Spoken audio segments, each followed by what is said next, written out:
बहुत सारे सवालात हैं हम सबके जहन में ओटीटी को लेके, सिनेमा का जो बदलता स्वरूप है उसको लेकर। तो सर हम स्वागत करते हैं पहले आपका यहाँ पर इस मंच पे जश्न अदब साहित्य उत्सव के। नमस्कार। once हाँ again, प्लीज़ आप एक बार, हाँ।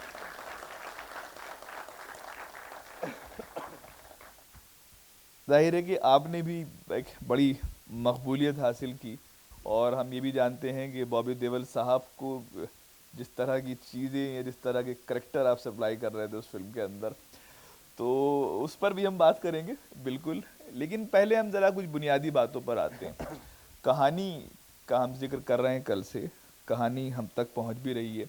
मनोऋषि चड्ढा साहब हैं जिन्होंने ये भी कहा एक बार कि कहानियाँ, नई कहानियाँ कभी ख़त्म नहीं होती, लोग वहाँ तक नहीं पहुँचते, कहानियाँ बिखरी पड़ी हैं, हमारी नज़र वहाँ तक होनी चाहिए। दूरदर्शन का वो दौर भी हमको याद है, सभा शुरू होती थी, सभा ख़त्म होती थी, हफ्ते में एक बार मूवी आती थी, फिर वो एक दौर आया कि हफ्ते को भी एक फ़िल्म शाम में दिखाई जाने लगी। तो हमारे लिए अचीवमेंट होता था उस फिल्म को देखना, और वो 20 मिनट हम खाना खाने में लगाते थे, जो इंटरवल होता था दूरदर्शन का, और उसमें बातें करते थे कि अब क्या होने वाला है। तो ओटीटी अब हमारे हाथ में है, मास कम्युनिकेशन का हिस्सा है फिल्में हमारी, लेकिन उसके बावजूद वो कहीं ना कहीं मैन टू मैन कम्युनिकेशन जो है उसका भी एहसास कराता है, जो कि अब देखने वाला अकेला अपने लिहाफ के अंदर भी देख सकता है। तो आप मुझे ये बताएं कि कल भी डिस्कशन हुआ, कहानी कहने का अंदाज बदला है ओटीटी आने के बाद, क्या ऐसा हुआ है या सब कुछ वही है, खाली स्क्रीन छोटी हो गई? सर।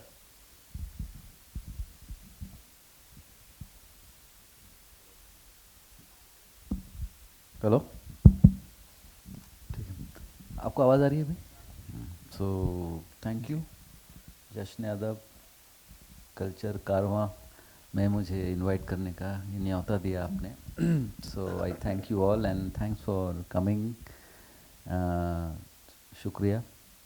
सो जो आपने सवाल पूछा कि क्या बदला है, नहीं? हाँ मतलब कहानी का कुछ कुछ कुछ तब्दीली आई है कहानी कहने के अंदाज में, या सिर्फ स्क्रीन छोटी हुई है और हम खामोशी से देख पा रहे हैं? कहानी कहने का काफ़ी अंदाज तो बदला है, लॉट्स हैव चेंज्ड। उसमें ऐसा है कि जब मैंने फिल्मों में पदार्पण किया, जब जी। पहला वो रखा, तो मैंने एक फ़िल्म की थी कमीने, जी। विशाल भारद्वाज के साथ। उनके साथ मेरी पहली फ़िल्म थी, ये 2009 की बात है। और अब हो गए हैं 2024, बीच में गया 2020 जो जी। आपका पूरा पैंडमिक था। बिल्कुल। तो ओटीटी का एक्चुअली जो शुरुआत हुई वो 2020 में ही, उसकी मतलब एक तरह से नींव रख दी गई जी। कि लोग परेशान थे और घर पे बैठ के एक ऐसा माहौल बना, और एक ऑलमोस्ट लाइक अ मूवमेंट जिसमें लोग खूब सारा कंटेंट देखने लगे, जी। हर तरीके का कंटेंट। तो फिर धीरे धीरे क्या हुआ, पहली चीज़ क्या बदली कि जो पहले दायरा होता था कि हिंदी भाषी जो है वो हिंदी फिल्में देखता है, हम्म, जो तमिल जिसकी तमिल जी। मातृभाषा है वो जी। तमिल देख रहा है, क्योंकि उसको वो एक्सेस नहीं था कि वो चेन्नई जाके रजनीकांत की ओपनिंग शो देखे या सही। बंगाली फिल्म। तो उससे क्या हुआ, जो पूरा भारत जो इस हिसाब से भाषाओं से जो बटा हुआ था कि अपने अपने रीजन की फिल्में, और किसी के आपने सुन ली तो जी। आपने, फिर आपको मौका मिला तो आपने देख लिया कि यार कमल हसन साहब की वो फिल्म है, वो देख लेना, बहुत अच्छी है, तो आप ढूंढ ढांड के डाउनलोड करके देखते हैं। तो अब ओटीटी से क्या हुआ है कि हर आदमी हर तरीके का कंटेंट, हर तरीके की भाषा को एक्सेस कर पाया है। सही। तो उससे ना एक बहुत अच्छी चीज़ ये हुई कि एक बाउंड्रीज़ जो हैं वो धूमिल हो गई हैं। Everything is one now, it's all about the content. अब कई बार आप मलयालम सिनेमा देखते हैं, उसमें बड़े अच्छे अच्छे अभिनेता और अभिनेत्री जिनके आप शायद आपको नाम भी नहीं पता हो, लेकिन समथिंग, जैसे मेरे पिताजी जैसे आप टीवी की बात कर रहे थे, उनको शौक़ था तेलुगु फिल्म देखने का, अच्छा। और वो रात भर टीवी साइलेंट पे करके वो एक्शन फिल्में देखते थे। क्योंकि अच्छा। मेरी माँ को बड़ी सही। परेशानी होती थी, तो जी। दोनों एक साथ सोते थे, तो मेरी माँ, क्योंकि वो जगी रह जाएंगी, जी। सुबह उठ के उनको दूध भी लेना जी। है और पेड़ों को पानी सारे ले जाना है, काम तो जी। उनको जल्दी उठना है। तो मेरे पिताजी डर के मारे क्या करते थे, तेलुगु फिल्में, एक्शन फिल्में, ये अच्छा है ना, बिल्कुल एक नया। साइलेंट देखते थे, वो टीवी पे साइलेंस करके। अब वो क्या देखते थे, उनको भाषा भी समझ में नहीं आ रही, लेकिन something was about that film which was drawing him. जी। तो अब 2020 में ओटीटी से क्या हुआ है कि ये सब चीज़ें जो हैं, और मेरे पिताजी को एक एक एक्टर के नाम, वो चरित्र याद थे। अभिनेता हो, हाँ। कॉमेडियन हो, उन सबका नाम उनको पता था। वो चीज़ आई थिंक सबसे बड़ा हुआ है कि आज जैसे देख आई पाते हैं। Met someone outside, he is from Bangalore, और उन्होंने मेरा हिंदी काम देखा है, तो उन्होंने मुझे बोला कि आप साउथ में फिल्में क्यों नहीं करते हैं।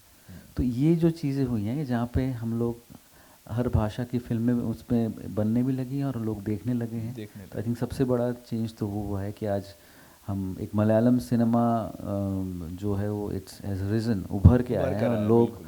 मलयालम मतलब मम्मूटी और मोहनलाल साहब तो बहुत सालों से दिग्गज अभिनेता हैं, लेकिन आज ऑन द फिंगर टिप्स आप अमेज़ोन या नेटफ्लिक्स से कहीं जाके और देख सकते बात हैं। फैल जाती है और आप जाके वो देखते हैं।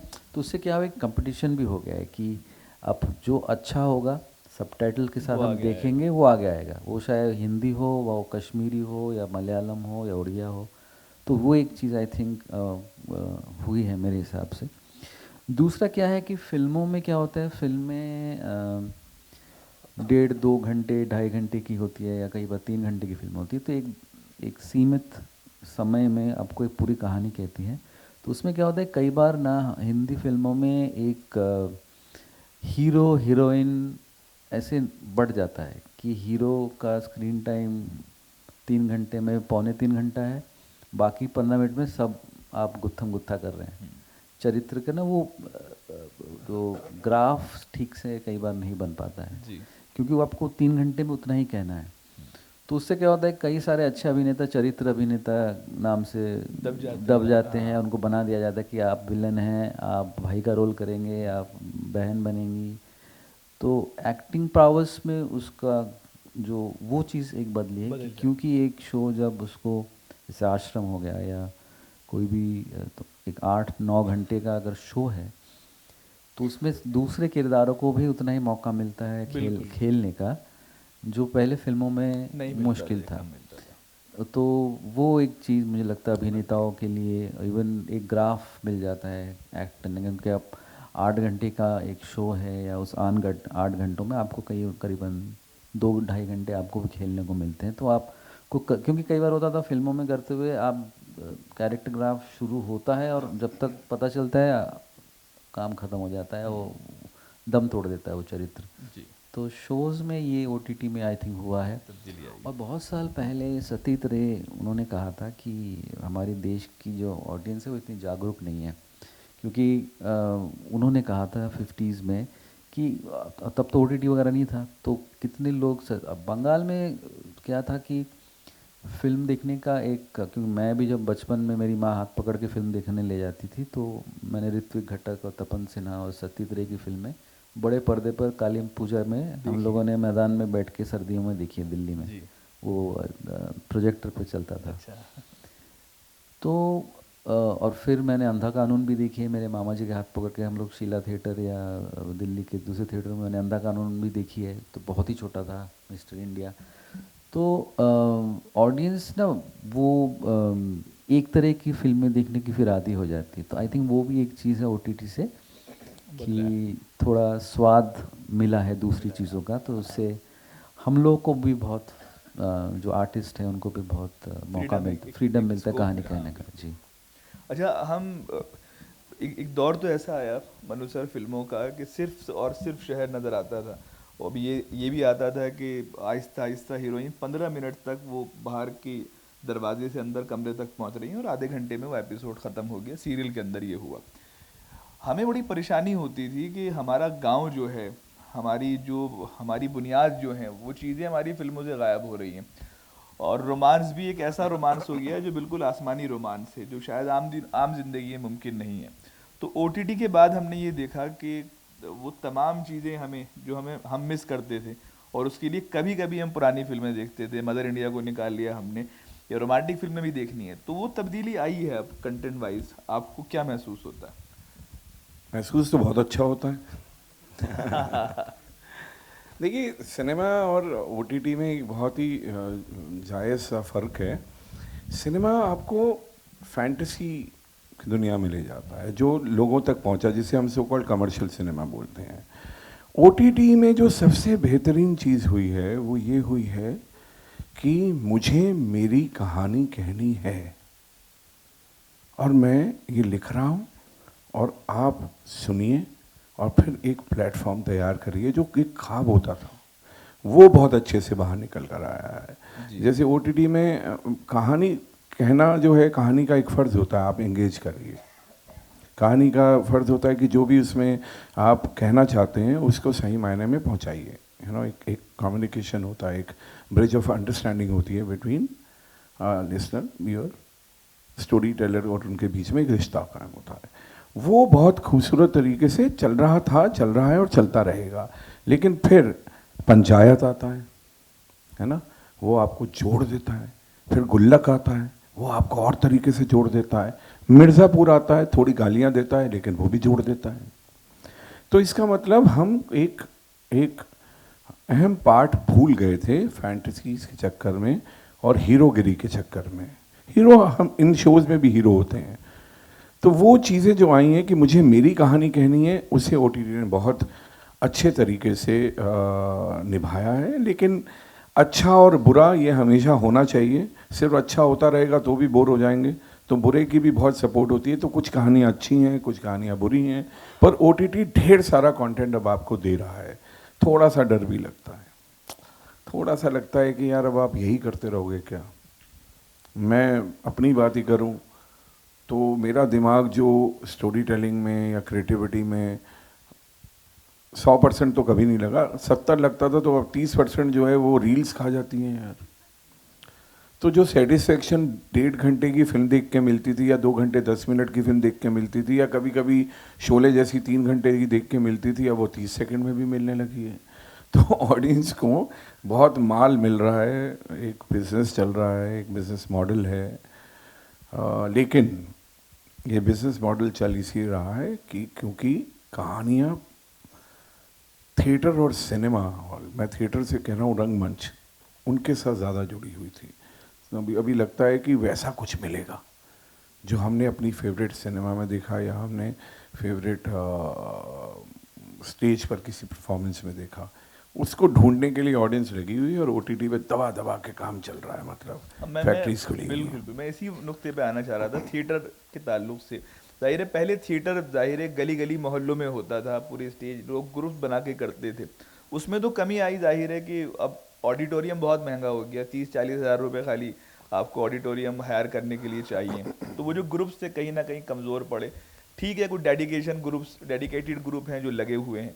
तो ओटीटी आने के बाद वो जो ग्रुप्स थे जिनकी थिएटर की ख्वाहिश तो थी बट वो परफॉर्म नहीं कर पा रहे थे, स्टेज नहीं मिल पा रहा था, तो ओटीटी उन अदाकारों को, उन कहानियों को जगह देगा।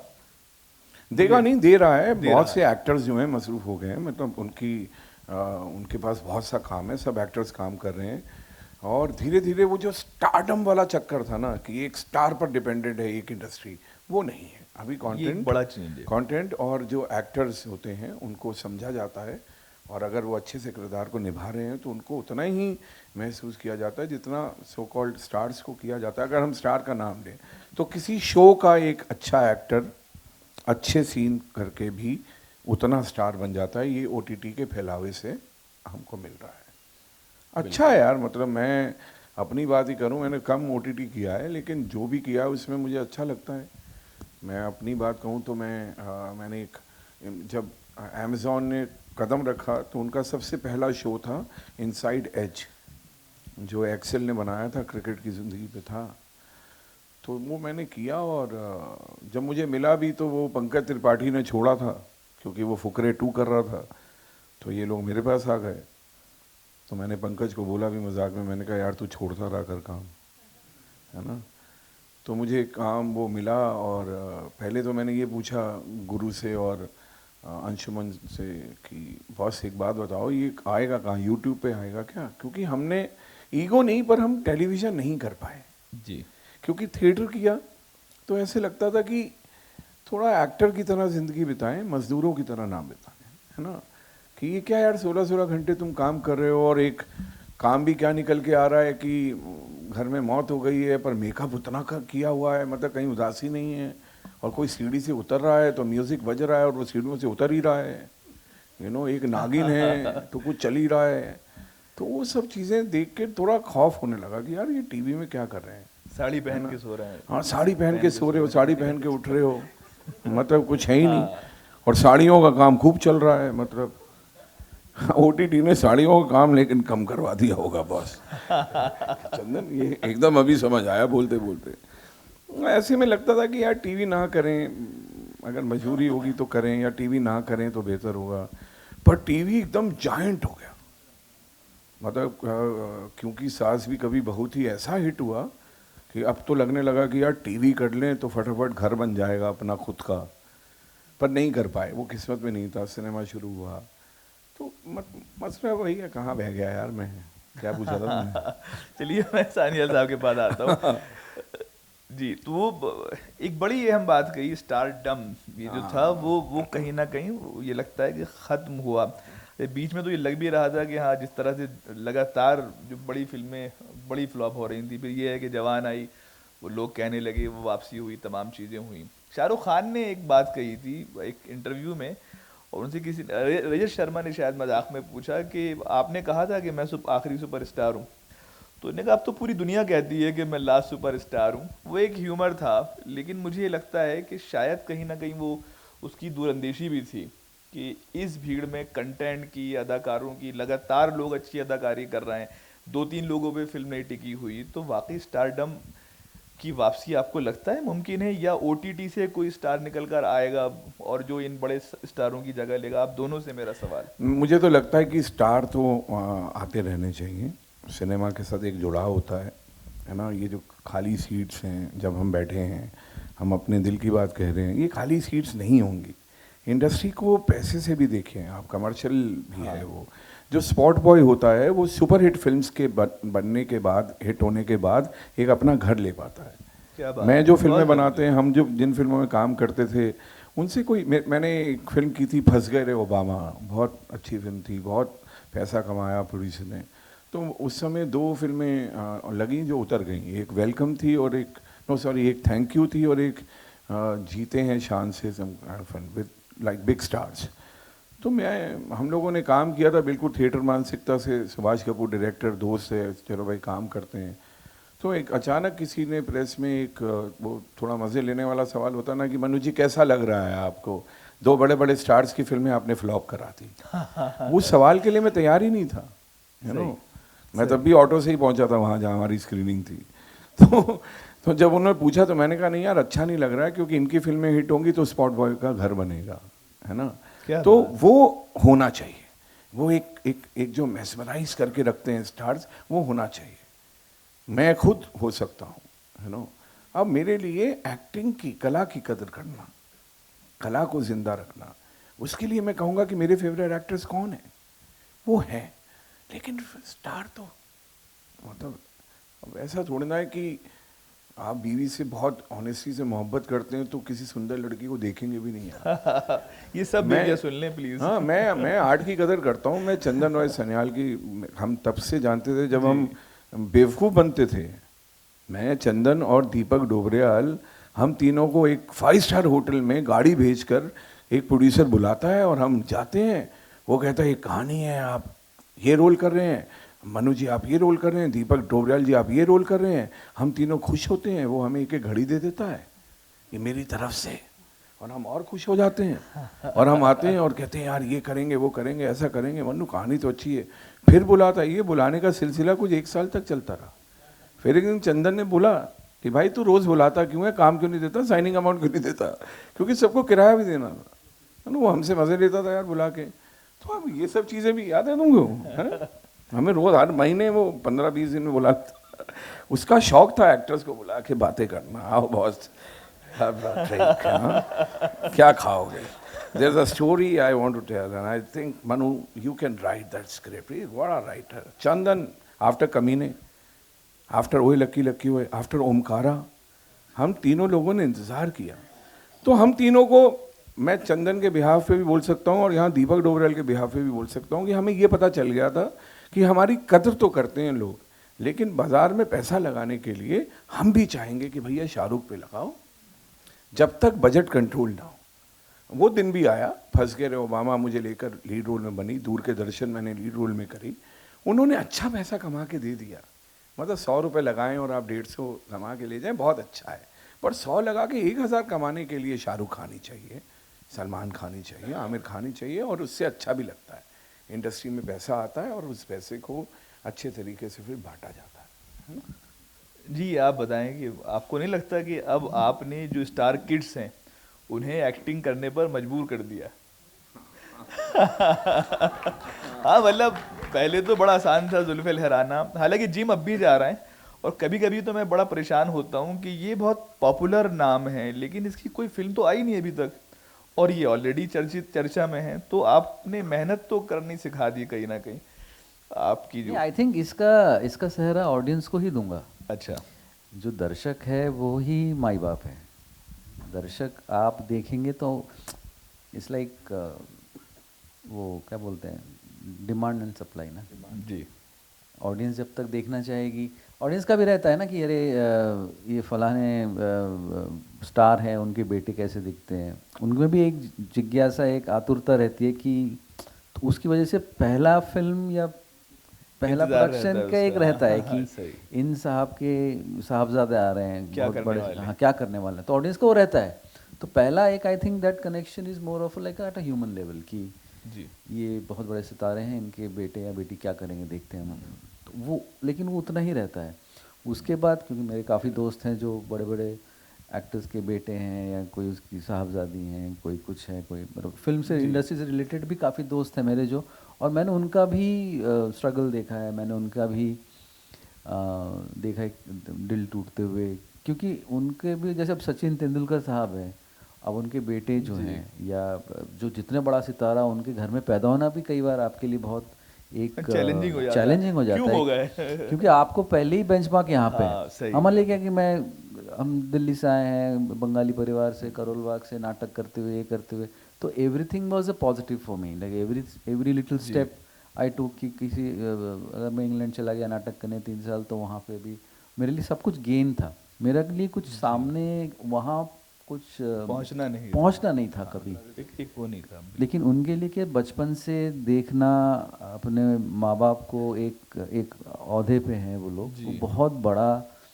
जो इनसाइडर जो हम लोग क्योंकि फिल्म इंडस्ट्री से हैं, हम देखते हैं कि उनके अंदर वो एक फिल्म को हिट कराने का जो प्रेशर रहता है वो बहुत ज़्यादा रहता है। वो एक आम दर्शक को समझ में नहीं आएगा वो, लेकिन हम तो देखते हैं जी।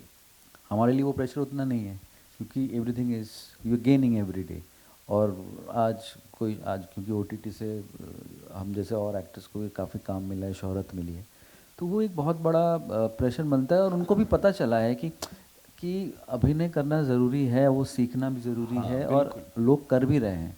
और क्योंकि आप एक हद तक ही आप अच्छे कपड़े या जैसे अपने बाल लहराते हुए अच्छे कैमरा एंगल लगा के, लेंस लगा के, मेकअप करके आप कर सकते हैं, लेकिन अंदर जो आपके अंदर क्या है, मतलब what is your experience as an actor, वो काउंट करेगा। तो आई थिंक वो सबको समझ में आ गया अभी, वो सितारा हो या नॉन सितारा हो, दर्शक भी आजकल बहुत समझदार है। वो पहला ही वो OTT अगर उसने सब्सक्रिप्शन लिया है 1200 रुपये का, चैनल पे क्या खोला, दिखाने वाले क्या हो? भैया क्या दिखाओ, अरे क्या हो रहा है यार, झूम, अरे वो गया उस भाई ने 3 स्क्रॉल होता रहता है लगातार। ये कभी कभी सॉरी मैं, ये मुझे बड़ा नुकसान लगता है एज एन आर्टिस्ट। जब हम थिएटर देखने जाते हैं या स्टेज पर देखने जाते हैं, आप हिल नहीं सकते, फ़ोन स्विच ऑफ कर दें अपने, आप बैठिए, फेड इन म्यूज़िक होता है, लाइट फेड इन होती है, और आप उठ के जाना, आपको लगता है कि नहीं यार एक्टर बुरा मान जाए।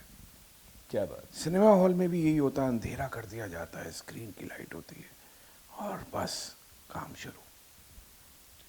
पर इसमें 1 मिनट ज़रा सूसू कर रहा हूँ, एक फ़ोन कर लूँ, और मनु ऋषि चड्ढा का जो सीन है वो रुका हुआ है। वो पॉज ही है बेचारा वहाँ पर। फिर आते हैं, फिर वो करते हैं, हाँ सब मज़ा नहीं आ रहा, टक स्किप क्या दूसरा। तो OTT से वो कन्फ्यूजन भी बहुत पैदा हो रही है। पर आर्ट के साथ जुड़े रहो यार, अगर आपको आर्ट लगता है OTT में तो देखो, खूब सारा देखो, और जो अच्छा नहीं लगता उसे बिल्कुल मत देखो, क्योंकि मैं तो पर्सनली यही कोशिश करना चाहता हूँ कि मैं वो काम करूँ जो अच्छा लगे, जो दिल को अच्छा लगे। हम लोग जब आए थे तो एक रेस को फॉलो कर रहे थे, यार ऐसा करें वैसा करें, जिम चले जाएं, ये वाले कपड़े पहने, उनके साथ उठे बैठें, काम मिलेगा। लेकिन अचानक इस दौड़ में भागते भागते अपने आप ही वो स्पिरिचुअलिटी का कनेक्शन मिलता है कि यार काम कर रहा हूँ बिना किसी की फिक्र के, बिना चिंता के, कि आपको मज़ा आ रहा है। ये और बात, उसमें ना ओटीटी, ना सिनेमा, ना थिएटर, कोई भी मीडियम हो, आपका जुड़ाव अगर बन गया तो ऑडियंस आपकी हो जाएगी।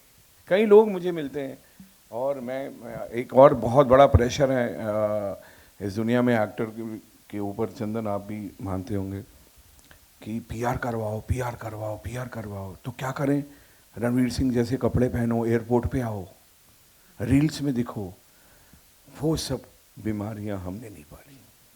तो हम लोग पीआर नहीं करना चाहते। हमको लगता है कि हाँ यार, ये मंच है जश्न अदब का, यहाँ लोग होंगे, चलो जाकर उनसे कनेक्ट करते हैं। और इस बात की गारंटी है कि मनु ऋषि इतने लोगों का तो हो ही गया। क्या बात है, ना? बिल्कुल। तो वो प्रेशर है ही नहीं। कई दफ़ा आते हैं लोग, देख रहे होते हैं और बोलते हैं यस। और हम पहले शर्मिंदा होते थे कि अबे इतना काम कर लिया, पहचान भी नहीं रहा है क्या। तो वो यूं ना उसे नाम याद, ना उससे जो कैरेक्टर है उसका नाम याद, वो बस चुटकी मार मार के अपनी मेमोरी को ठोक ठोक के फिर हम देखते हैं, मुस्कुराते हुए धीरे से बोलते हैं, ओए लक्की लक्की, वो देखी थी क्या? हाँ बिल्कुल।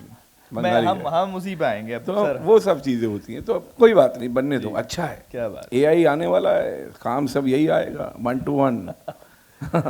हम उसी पे सर, ओए लक्की, आपने जो बहुत सारे काम किए, बहुत बड़े काम किए, उसमें बहुत ख़ास और बहुत दिल से किया हुआ काम, जिसके लिए फिल्म फेयर अवार्ड और आईएफए अवार्ड भी आपको दिया गया बेस्ट डायलॉग राइटिंग के लिए। तो कहानी बदली है, कंटेंट की प्रेजेंटेशन का अंदाज बदला है, तो आपको लगता है कि डायलॉग राइटिंग ज़्यादा मज़ेदार हुई है मुश्किल के साथ साथ? डायलॉग राइटिंग मज़ेदार हुई इसलिए भी है क्योंकि जो लोग बातें करते हैं उनको अब प्लेटफॉर्म्स में उतारा जा रहा है, फिल्म्स में, कंटेंट में, स्टोरी टेलिंग में उतारा जा रहा है। नहीं तो पहले क्या होता था, मतलब बहुत अच्छा लगता है, हम तो उनको देखकर ही बड़े हुए हैं और आए हैं कि जाओ पहले उस आदमी का साइन लेके आओ जिसने मेरे हाथ पे लिखा तेरा बाप चोर, जाओ पहले उस आदमी का साइन लेके आओ जिसने। आदमी ऐसे बात नहीं करता, ये हमें हमारे थिएटर से मिला। अगर हमको ये लिखना होगा तो मुझे लिखना होगा तो मैं बोलूँगा ठीक है भाई, जो तू कह रहा है बिल्कुल ठीक है, पहले जा उसका साइन करवा लेना पेपर पे। हाँ सही है ना, जिसने मेरे क्या उस दिन तेरे सामने बोला था ना बाबूजी को चोर, पहले उसके साइन करवा फिर बात करेंगे। तो कौन करेगा इस ये तरीके से चीज है। बात? कहाँ हम लोग ऐसे बोलते हैं, माँ मैं थक के आया हूँ, एक गिलास पानी मिल सकता है क्या? हम बोलते हैं मम्मी पानी दे दो। तो हमने ये लिखा, माँ चप्पल फेंक के मारेगी, हाँ, मुझे लगता है अगर हमने हम ये ऐसे- लिखा और वो लोगों को कनेक्ट हो गया और फिर दौर अच्छा आ गया क्योंकि उन्हीं के बीच में डायलॉग्स लिखने की प्रोसेस में ही बहुत से कैरेक्टर और कहानियां जन्म लेती हैं, you know? सही, वाह। और वो सब बेहतर होना शुरू हो गया। बेहतर नहीं कहूँगा, सॉरी जावेद साहब बुरा मान जाएंगे, बेहतर नहीं कहूँगा, कुछ अलग होना शुरू हो गया जो एक्सेप्ट ये है बिल्कुल। तब हीरो की बहुत ज़रूरत थी, तब ऐसे लगता था, शायद तब ऐसा लगता था, आप सोचिए एक बार इमेजिन करिए ना, इंटरनेट है ना, मतलब फ़्लाइट्स की टिकट भी बहुत मुश्किल से मिलती थी और लड़ने के लिए भी इतनी शायद ताकत नहीं होती थी। 70s में आज़ादी पाए हुए, मतलब कुछ कितने 31 साल हुए होंगे, देश भी जूझ रहा था, तो उस समय अपनी तकलीफ़ों से लड़ने के लिए हर बाप, हर कमज़ोर आदमी, हर परिवार का जो परिवार को चलाना चाह रहा है, उसको लगता था एक हीरो आ जाए जो हेलीकॉप्टर से कूदे और हमारी तकलीफ़ें सारी दूर करके चला जाए। सही। अब हीरो का दौर नहीं है, अब हम सब हीरो हैं। अब अगर किसी के हाथ में तेरा बाप चोर लिखा जाएगा तो वो स्मगलर नहीं बनेगा, वो कहेगा अभी रुक मैं मिटा कर आता हूँ। इंस्टाग्राम पे रील्स बनाता हूँ और कमा के दिखाता हूँ, है ना। अब वो नहीं बनेगा कि तुम मेरा वहाँ इंतजार कर रहे हो, मैं तुम्हारा यहाँ इंतजार कर रहा हूँ, वो कहेगा गुड मैन आई एम। तो होता है यार, ओटीटी ने तो छोड़ो, मैं तो इंस्टाग्राम की पॉपुलैरिटी देखकर कभी कभी परेशान हो जाता हूँ। एक एयरपोर्ट पे लड़का मेरे साथ बैठा, मैंने उसे देखा हुआ था क्योंकि मैं बहुत तगड़ा रील्स बाज हूँ, मैं 3-4 घंटे ख़राब करता हूँ अपने, और ख़राब अब बोलने लगा हूँ, मैं तो देखता रहता हूँ, सुन्न हो जाता है माइंड। तो उसको मैंने देखा हुआ था, वो बैठा हुआ था फ्लाइट में, और हमें क्या है कि जब रंजीत भाई बुलाते हैं तो फ्रंट सीट तो दे ही देते हैं ना इंडिगो की। तो वो पीछे था, आया, सर मैं आपका फ़ैन हूँ। मैंने कहा तुम्हें कहाँ देखा है? मैंने कहते सर मैं रील्स बनाता हूँ, मैं इन्फ्लुएंसर हूँ। मैंने कहा ओके। कहते सर मेरा बहुत बड़ा सपना है कि फिल्म में या OTT पे कुछ शो अच्छा मिल जाए। तो मैंने कहा यार अच्छा मिलेगा, क्यों नहीं मिलेगा। अब ये तो कह रहा है, मैं अपने अहम में हूँ कि भैया मेरे पास आया काम मांगने, जैसे ही एयरपोर्ट पे उतरे तो 70 लोग उसके पास, अपने पास कोई नहीं। मतलब मैंने कहा अच्छा। फिर जो मैंने उसको देखा ऐसे, मैंने कहा भाग जा यहाँ से, तुझे तो काम मिलना ही नहीं चाहिए बे। मतलब अब है तो है उसके पास। रोज देखो आप एक मर्सिडीज खरीदी जा रही है। अच्छा, अब हम आपके पास आते हैं। ये लिटरेचर में भी कहा जाता है, जाहिर है कहानी लिटरेचर का पार्ट होती हैं किसी ना किसी तरह से, कि एक लिटरेचर तो एक फिल्में तो वो हैं जो समाज के लिए बनाई जाती हैं, समाज के सरोकार वहाँ पर मौजूद होते हैं, उसकी भलाई के लिए बनाई जाती हैं। एक फिल्में जाहिर है कि सिर्फ और सिर्फ समाज को सुखी रखने के लिए, खुश रखने के लिए, एंटरटेनमेंट के लिए बनाई जाती हैं।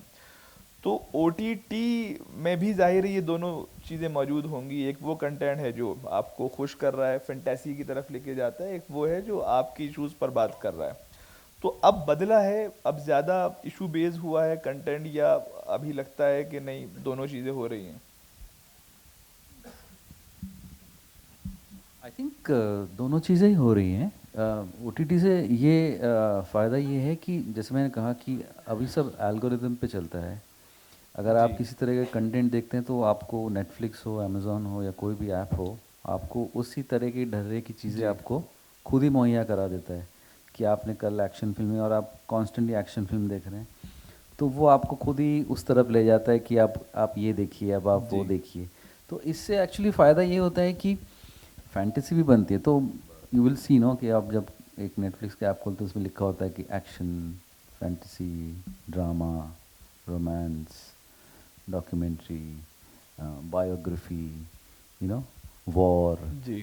तो आई थिंक दैट्स ब्यूटीफुल। तो ऑडियंस वैसे ही उसको पता है कि मुझे क्या देखना है, कि आज मेरा मूड है यार, मैंने आज सुबह उठा तो मेरा आज मूड अच्छा नहीं था, आज दोपहर को घर खा लिया, अभी मैं आज कुछ रोमांटिक फिल्म देखी। और कई बार फैमिलीज़ में क्या आप एक साथ 4-5 लोग वो ऐप शेयर करते हैं, तो अलग अलग सबके अकाउंट होते हैं।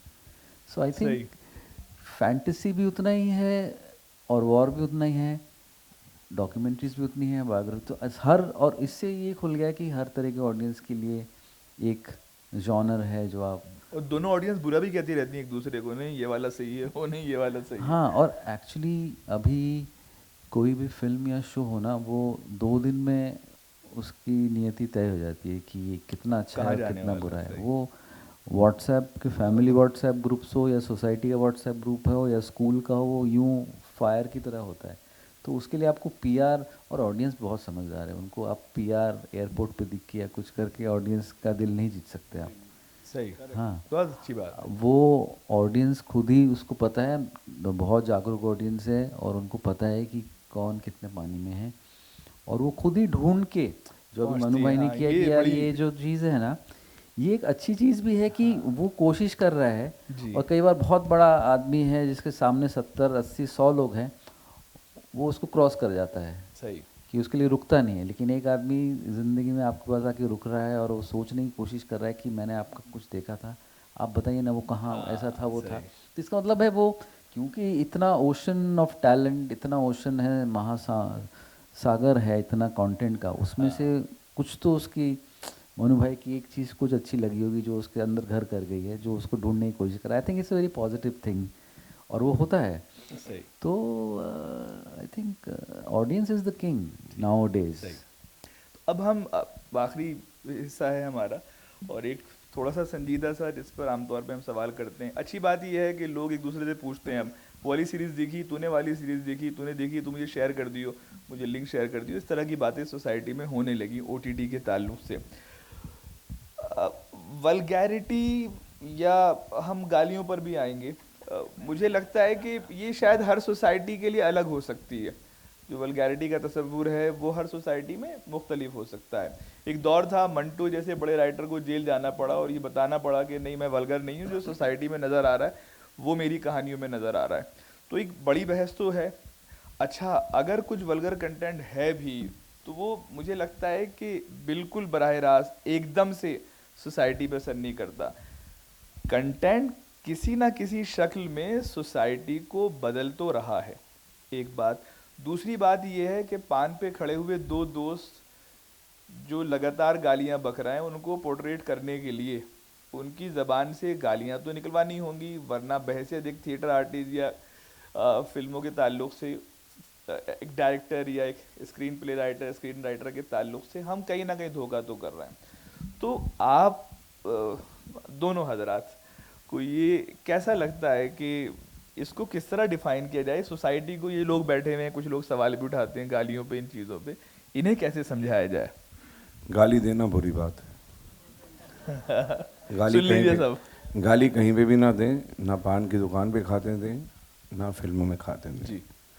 कहीं ना कहीं हाँ, रियलिस्टिकली जब हम फॉलो करते हैं क्राफ्ट को तो हमको एज अ राइटर लिखना पड़ता है। ये सब ज़रूरी नहीं है कि मैं गालियाँ लिखूं, ज़रूरी ये भी नहीं है कि एक्टर गाली दे।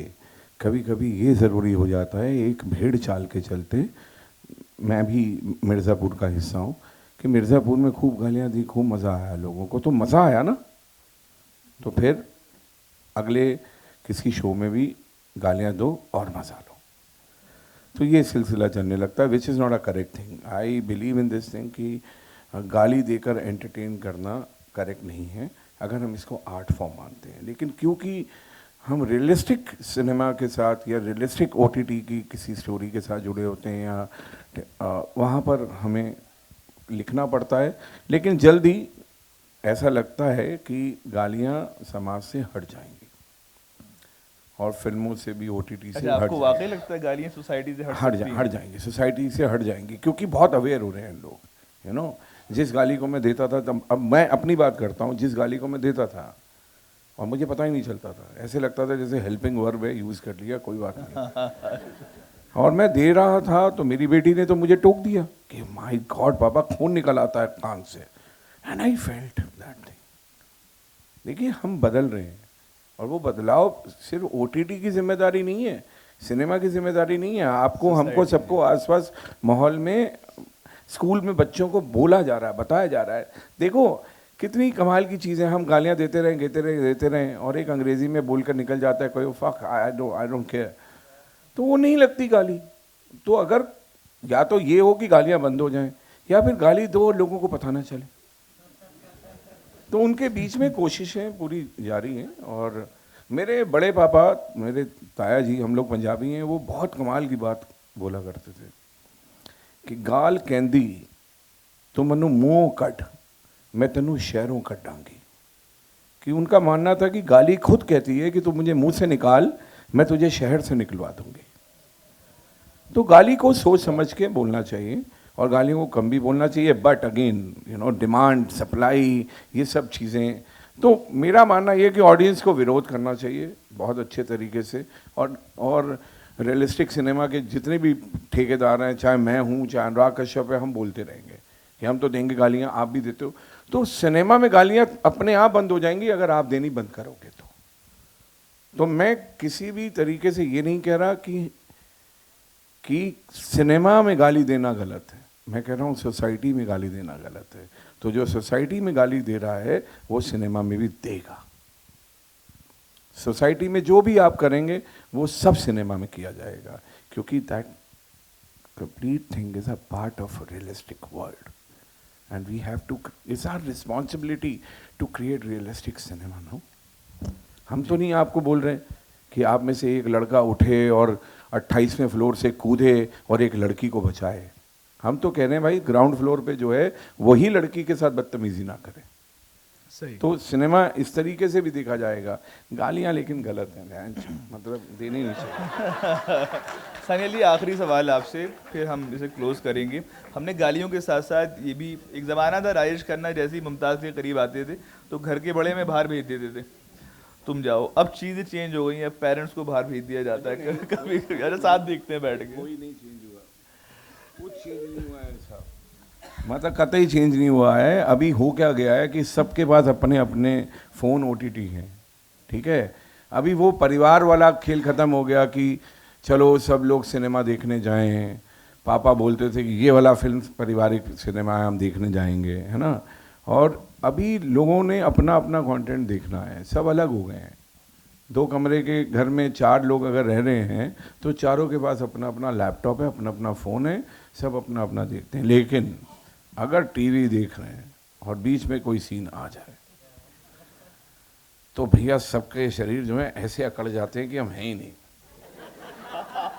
कि अगर उठ के गए तो पकड़े जाएंगे कि अच्छा तुम इसलिए उठ के जा रहे हो क्योंकि यहाँ सामने अश्लीलता दिख रही है, यानी कि तुम जानते हो अश्लीलता क्या होती है।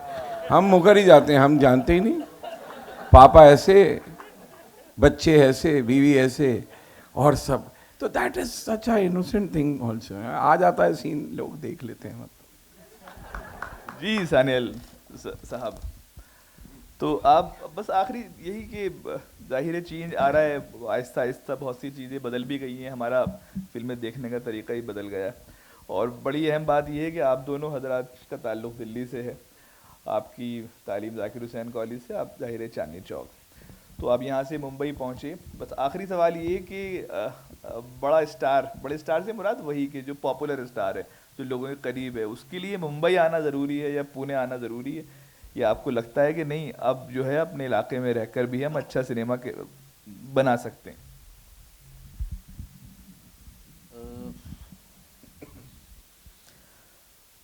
आई थिंक अब तो जैसे रील्स का ज़माना है, इंस्टाग्राम, फेसबुक वगैरह, सो आई थिंक टैलेंट कहीं पे भी अभी आपको वो मौका देता है, आप जी। वहीं खड़े हो, अपना कैमरा लगा के आप अपने टैलेंट को दुनिया को दिखा सकते हैं। कितने अच्छे रील्स भी बनते हैं, कई तरह के इंस्टाग्राम पे लोग जो मेहनत करते हैं, इतने अच्छे dance performances, scenes, nature, series चल रही बिल्कुल। हाँ, मतलब नेचर, खाना, मतलब आप घर बैठे आप देख रहे हैं कि जापान के एक छोटे से गांव क्योटो के बाहर गली के अंदर एक कोई कुछ बना रहा है, और उसकी जो लाइटिंग है और वो जो वाइब है, आप उसको बैठ के इंफॉर्मेशन आप वहीं बैठे ले सकते हो। तो आई थिंक टैलेंट जो है अभी कहीं भी कोई भी बैठ के, और अब तो कुछ उम्र का भी कुछ लिहाज नहीं है इसमें। आई मीन कोई सीनियर सिटीज़न भी अपना, कितने लोग हैं जो अपना लिटरेचर पढ़ रहे हैं, लिख रहे हैं, कविता, कहानी, और वो ऑडियंस के साथ शेयर करते हैं। So I think now it's for everyone nowadays. अच्छा, मैं बस 2 सवाल लेना चाहता हूँ बहुत तेज़ी के साथ, आप में से कोई प्लीज़। ओटीटी और वेब सीरीज दोनों में क्या अंतर होता है? वेब सीरीज जो है एक लंबा कंटेंट को फैला के, ओटीटी एक प्लेटफॉर्म है जहां दिखाया जाता है। जैसे टेलीविज़न सीरियल ख़त्म ही नहीं होता, चल रहा है, क्योंकि सास भी कभी बहू थी में 6 बार सास मर जाती है। हम टीवी सीरियल देखते जा रहे हैं। ओटीटी में डिमांड अभी ये है कि 8 या 10 एपिसोड में पूरी कहानी को कह दो, तो उसको कहते हैं वेब सीरीज, वेब पे आने वाली सीरीज, सही। और ओटीटी एक प्लेटफॉर्म है, तो दोनों में ये ओटीटी मतलब ओवर द टॉप, नहीं कुछ ऐसा ही है जहाँ तक। मैं एक चीज़ जोड़ना चाहता हूँ। आपने एक बहुत कमाल का सवाल पूछा था कि बॉम्बे आना ज़रूरी है। मेटाफोरिकली आर्ट को ज़िंदा रखने के लिए एक जिम्मेदारी और एक मिशन चाहिए होता है। उसके लिए आपको बॉम्बे आना ज़रूरी है, पर आपको अपना बॉम्बे अपनी जगह पर भी आप बना सकते हैं। जैसे चंदन और मैं, जब हम लोग खाली थे, मतलब मैं ये बोलूँगा कि हम खाली थे, हम मिलते थे, बातें करते थे, तो चंदन कहता था यार मुझे ये करना है, वो करना है। आपको मैं ये बात बताना चाहूँगा कि चंदन रॉय सन्याल सिर्फ एक्टर ही नहीं है, वो एक अच्छा राइटर है, वो अच्छा डायरेक्टर है, आप जब गूगल करेंगे तो आपको ये नई चीज़ पता चलेगी कि Chandan has directed 3 films, now I think 4 films, 4 films ही हैज़ डायरेक्टेड। और वो इस लिए भी डायरेक्ट करता है कि उस फिल्म को कम से कम उसकी ऑडियंस देखे। उसकी का मतलब उसकी एज एन एक्टर ऑडियंस नहीं, उस सिनेमा की जो एक कैटेगरी है। आप कभी गूगल करिए और आप बैठकर फिल्में देखिए, आपको बहुत मज़ा आएगा उन सब चीज़ों को करने में। और एक लड़ाई होती है ना कि डिस्ट्रीब्यूटर्स नहीं है, एग्जिबिटर्स नहीं है, प्रोड्यूसर्स नहीं है, लेकिन फिर भी आप अपनी फिल्म बना रहे हो, उधार ले रहे हो, बैक बोरो स्टील आप कर रहे हो। वो चीज़ें चंदन ने की हैं, और वो बॉम्बे में इसलिए की हैं क्योंकि वो बॉम्बे में है। लेकिन अगर वो बॉम्बे में नहीं होता तो ये इरादा करोल बाग दिल्ली में रहकर भी वो करता जी। तो आपको अपना अपना बॉम्बे ढूंढना पड़ेगा कि कहाँ है वो। कोई हमारे और साथी सवाल, मैं आप तक पहुंच रहा हूँ। जी। सबसे पहले तो मैं शुक्रिया अदा करूंगी आप लोगों का कि आपकी वजह से हिंदी जिंदा है। Thank you very much. क्योंकि मैं हिंदी टीचर हूँ जी। तो तहे दिल से शुक्रिया। दूसरा, जैसा आपने कहा कि आपने मनु जी कि जो समाज दिखाता है वो आप फिल्मों में, मैं उसको एक ही कॉमन माध्यम मान रही हूँ, चाहे OTT हो चाहे जो, तो ये सच है कि जो समाज में होता है वो फिल्मों में या स्क्रीन पर दिखाया जाता है। लेकिन क्या इतना बड़ा माध्यम आप लोगों के पास होने के बावजूद आप लोगों की जिम्मेदारी बढ़ नहीं जाती है कि आप समाज को कुछ ऐसा कंटेंट दें जो उनको सही दिशा दिखाए? ख़ास तौर से अगर मैं बात करूं तो बच्चों के लिए, क्योंकि बच्चों को जैसे हम कहते हैं कि गालियां सीख जाते हैं, तो ये भी देखते हैं कि बच्चों की फिल्में कितनी कम बनती हैं। तो बस ये मेरा यही अंत करती हूँ सवाल का कि क्या आप लोगों की जिम्मेदारी होती है या होनी चाहिए या बढ़नी चाहिए? Thank you. मैम, जब OTT नहीं था ना, पता नहीं किसने मुझे गाली सिखाई, मेरे को मालूम नहीं। और मैं बहुत सालों से गालियां दे रहा हूं जब जब जरूरत पड़ती है। हस्बे ज़रूरत। OTT भी नहीं था, मेरे माँ बाप ने भी नहीं पकड़ के सिखाया, जो जो उन्होंने सिखाया सब याद है। तो वही मैं कहना चाहूँगा कि मैम, गालियाँ देना गलत है, बच्चों को सिखाना भी गलत है, लेकिन मैं फिर वही सवाल के अंदर सवाल, जवाब के अंदर सवाल, सवाल के अंदर जवाब, कि OTT नहीं सिखाता। और पहले इतनी हिम्मत वाली चीज़ें नहीं होती थी, पहले बहुत पुण्य पवित्र चीज़ें होती थी। ये हमारा हीरो ये करेगा, ये नहीं करेगा, उसको फॉलो करते करते समाज ने उसी तरीके का हीरो बनने की कोशिश की पर कैरी नहीं कर पाया। OTT उन पर मलहम लगाता है। OTT वो दुनिया दिखाने की कोशिश कर रहा है जो सिनेमा से बिल्कुल अलग है। OTT एक्चुअली गालियां दे रहा है, लोग गालियों के बारे में बात कर रहे हैं। तो फिर ये सवाल जवाब जब होता है मनु ऋषि और मैम आप में, तो वो ये बहुत हिम्मत से बोलना चाह रहा है कि समाज को गालियां बदलनी पड़ेंगी, क्योंकि OTT किसी भी पुण्य पवित्रता का मोहताज नहीं है, इसलिए वो अलग है। हम OTT की बात करें, सिनेमा में कभी गालियां नहीं दी गई, कभी भी। किसी एक्टर ने, सिनेमा के जो स्टार्स हैं, जो हमारे विनोद खन्ना, अमिताभ बच्चन, धर्मेंद्र, उन्होंने कभी गालियां नहीं दी सिनेमा में। गालियां सिर्फ OTT में दी जा रही है। तो OTT की हम जो बात कर रहे हैं वो क्या है कि जिम्मेदारी लेते लेते लेते लेते बह भी रहे हैं, लेकिन हाँ, सिर्फ गालियां देना डिमांड और सप्लाई के लिए मैं अब भी कहूँगा कि गलत है। पर फिर भी everything is depend on our society, और वो थोड़ा सा तो हम बदनाम होंगे ही ना, थोड़ी तो डांट भी खाएंगे लोगों से, थोड़ी तो गालियां भी खाएंगे, अगर आपने हमें इतनी बड़ी जिम्मेदारी दी है तो। लेकिन ये मुझे लगता है वार्तालाप तभी खत्म होगी जब मैं गाली देना छोड़ूंगा रियल लाइफ में। नहीं, हम नहीं चाहते। मैं कसम खाता हूं आज के बाद मैं गाली नहीं दूंगा, और इससे पहले जो मैंने शोज किए हैं, जो अब आने वाले हैं, उन गालियों के लिए आप मुझे माफ कर दो, लेकिन मैं अब गाली नहीं दूंगा, आपके लिए नहीं दूंगा मैम, बस। हमें दे सकते हैं, कोई और मेरा बच्चा भी गाली नहीं देगा। ये बहुत ही डिबेटेबल चीज है, लेकिन खैर चलिए एक सवाल और लेते हैं हम आपसे। सबको गाली नहीं देनी चाहिए। आपके पास चलिए मैं आता हूँ। हमारे एक साथी एक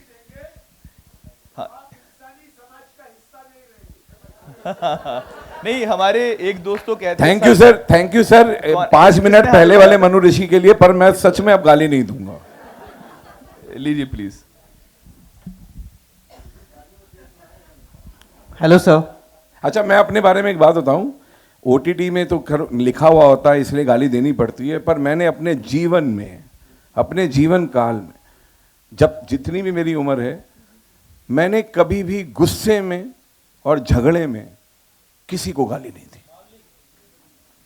कंसर्न मेरा दोस्त है चंदन, यार वहां गए थे, भैंस जो मजा आ गया और वहां गए, तो मेरे लिए वही है कि अगर मैं अगर गाली दूंगा भी तो वो बहुत बहुत जीवन का एक हिस्सा ही लगेगी। Sir thank you very much sir. Hello sir, मेरा सवाल आप दोनों से है। जैसे कि पहले हम देखते थे मेन स्ट्रीम सिनेमा में जो कैरेक्टर ड्रिवन फिल्में होती थी वो अच्छा काम करती थी, या फिर स्पोर्ट्स बायोपिक हो गई, बट आजकल वो फिल्में चल नहीं रही। उसका रीज़न क्या हो सकता है? जैसे अभी रिसेंटली अजय सर की मैदान आई थी, वो मैंने देखी, वो कमाल की फिल्म थी पर वो चली नहीं। उसका रीज़न क्या है सर? आजकल ये फिल्में चल क्यों नहीं रही? आप बताओ या चंदन बताएगा? वो खुद यही सवाल का जवाब जानना चाह रहे हैं, फिल्में अच्छी चीज चल क्यों नहीं रही। Sir please. ये सब ओटीटी का किया धरा है। इतना माल दे दिया है, किस्म किस्म के नशे दे दिए हैं कि अच्छे सिनेमा, अच्छी फिल्म। मुझे सबसे ज़्यादा दुख है मैदान फिल्म नहीं चली। और आपने इतनी बड़ी बात बोली है, इतनी बड़ी फिल्म थी मैदान, जिसका चलना बहुत ज़रूरी था। और मैदान चलने के बाद जो पूंजीवादी, जो कैपिटलिस्ट हमारी इंडस्ट्री में आए हैं आर्ट पे कब्जा करने के लिए, उनकी बोलती बंद हो जाती। क्योंकि एक शेर दिल प्रोड्यूसर है हमारी इंडस्ट्री में जिनका नाम है बोनी कपूर। उन्होंने ये फिल्म बनाई है कोविड को बर्दाश्त करते हुए, सहन करते हुए, हिम्मत से, अपने डायरेक्टर पे पूरा यकीन देकर, एक बेहतरीन कहानी बनाकर, और वो फिल्म नहीं चली। क्यों नहीं चली? मैं उतना ही इनोसेंट हूँ जितने आप हो, पर मेरे और आपके बीच में एक चीज़ कॉमन है कि हम दोनों को वो फिल्म बहुत अच्छी लगी थी। क्या बात। तो नहीं चली कोई बात नहीं, लेकिन ओटीटी पे जब आए फिल्म, वो या आ गई है तो लोगों को देखना चाहिए, भर भर के देखना चाहिए, वहाँ चलनी चाहिए, कम से कम लोग देख तो लें। बहुत बहुत शुक्रिया आपका मनु ऋषि चड्ढा साहब। और चंदन भाई आप मतलब आपके साथ नहीं, वो कहना चाह रहे हैं शायद कुछ तकनीक आपके पास हो फिल्में हिट कराने की। नहीं कोई तकनीक नहीं है, वो सही कह रहे हैं आप। ऐसी फिल्मों को आपका ही सपोर्ट चाहिए ताकि और बन सकें ऐसी फिल्में। एनिमल जैसी मतलब? सर एक ये जो आपका सवाल है ना छोटे भाई, इसके लिए मैं पुरानी दिल्ली चांदनी चौक में जब बड़ा हो रहा था तो वहाँ डिस्ट्रीब्यूशन का बहुत बड़ा हब था, मोती कुमार सिनेमा के पीछे। वहाँ मैं नौकरी किया करता था उस समय। तो वहाँ मुझे जो मेरे बॉस थे, ओपी मित्तल उनका नाम है, जिन्होंने बंजारन फिल्म बनाई थी, नगीना फिल्म बनाई थी, हनमेश मल्होत्रा डायरेक्टर थे। तो वो एक कहानी सुनाते थे बहुत बढ़िया कि एक डिस्ट्रीब्यूटर जो था उसको मन था कि उसकी फिल्म हिट हो जाए, करोड़ों रुपए कमाए। तो उसने कहा कि किसी ने कहा कि तुम हिमालय पे जाके तपस्या करो। तो वो हिमालय पे जाके तपस्या, एक पाँव पे खड़े हो गए, कुछ 8-10 साल तक खड़े रहे, पेड़ पौधे उग गए, है ना जिसमें। तो भगवान साक्षात नीचे आए, उन्होंने बोला कि मांग बेटा, क्या मांगता है? कहता ये मुझे एक ऐसी छड़ी दे दो जो मैं टच करूं फिल्म को और वो फिल्म हिट हो जाए।